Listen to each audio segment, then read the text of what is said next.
ఈ layouts approval ఒకటి ఉంటుంది, అప్రూవల్ యాజ్ పర్ రూల్స్ ఉంటాయి. గ్రౌండ్ మీద కంప్లీట్గా డిఫరెంట్గా ఉంటుంది. అవి రెండు కలిసి వెరిఫై చేయమన్నాం.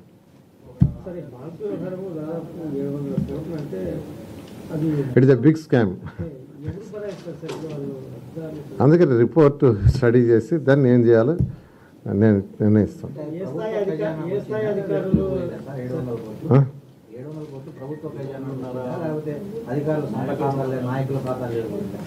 అంటే ఇక్కడ బాండ్స్ యాక్చువల్గా ఒక 36 crores యాక్చువల్గా రిలీజ్ చేయాల్సి ఉంటే అది ఎక్కువ బాండ్స్ ఇచ్చారంటే ఇవ్వటం అధికారులు ఇచ్చేది.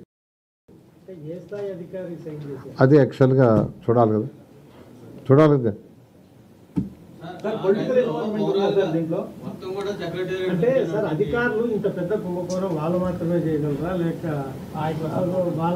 అధికారులైనా నాయకులైనా ఏదైనా రిపోర్ట్ ఇంతవరకు నేను చూడలేదు. యాక్చువల్గా ప్రిన్సిపల్ సెక్రటరీ గారు రిపోర్ట్ వచ్చిందన్నారు. రేపు రిపోర్ట్ డిస్కస్ చేస్తామన్నాను. డిస్కస్ చేసిన తర్వాత మీకు క్లారిటీగా అన్నీ చెప్తాను. చెప్పు. అందుకనే అంటే ఇప్పుడు అధికారులు అంటారా నాయకులు అంటారా, నాయకులు చెప్తే అధికారులు చేశారా అంటే అధికారులే సొంతగా చేశారనేది రిపోర్టు స్టడీ చేసిన తర్వాత మనం చెప్తాం. రిపోర్ట్ చూసిన తర్వాత చక్కగా ఎక్స్ప్లెయిన్ చేస్తా. నిజంగా చూడాలి, చూసేప్పుడే చెప్పేస్తారు మీకు. అది కాదు, రిపోర్ట్ చూస్తే మీకంటే ముందే చెప్పేస్తున్నారు అంతే. మున్సిపల్ డిపార్ట్మెంట్తోనే కట్టారు కానీ దాంట్లో మినిమం 150 నుంచి 200 కోట్ల పైగా స్కామ్ జరిగిందని ఒక పెద్ద ప్రచారం జరుగుతుంది.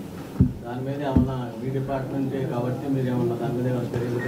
మేము ప్రమాణ స్వీకారం చేసింది 17వ తేదీ. ఇప్పుడే డిపార్ట్మెంట్ సెట్ అవుతున్నాడు. ఇంకా అధికారులు కూడా పూర్తిగా సెట్ కాల. అన్నీ తీస్తాం, పెడతాం. ఆల్రెడీ అన్నిటి మీద దృష్టి పెడతాం. ఏం లేదు, అన్నిటి మీద. Okay, thank you.